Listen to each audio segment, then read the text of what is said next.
క్రీస్తు ప్రభు లోక రక్షకుడుగా ఈ భూలోకానికి వచ్చిన తర్వాత క్రీస్తు ప్రభు పక్కనే మోకరించి ఆరాధించిన మొట్టమొదటి మనిషి, మొట్టమొదటి భక్తుడు పునీత యేసేపు గారు.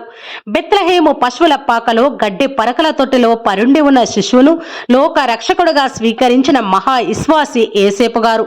నిస్సహాయక స్థితిలో జన్మించిన దైవ కుమారుని సంరక్షించడంలో ఎదురైన కష్ట సుఖాలను భక్తి విశ్వాసముతో ఎదిరించిన విశ్వాస పాత్రుడు, సేవకుడు పునీత యేసేపు గారు. దేవదూత ఇచ్చిన ఆజ్ఞలను తూచా తప్పకుండా పాటించి లోక రక్షకుణ్ణి సేవించడంలో కష్టాలను, సంతోషాలను కూడా ఆయన చవిచూశారు. అయినా కూడా దేవుని యొక్క అనుగ్రహంతో, దేవుని సంకల్పం ప్రకారం వారి యొక్క జీవితాన్ని దేవునికి సమర్పించుకొని ప్రభుకి పాదదాసుడుగా ఆయన మారారు. తల్లి మరి యొక్క పవిత్రతను శంకించకుండా తనను భార్యగా స్వీకరించిన గొప్ప నీతి మంత్రుడు పునీత యేసేపు గారు. కాబట్టి మనందరం కూడా పునీత యేసేపు గారి వలె మన జీవితాన్ని క్రీస్తు ప్రభు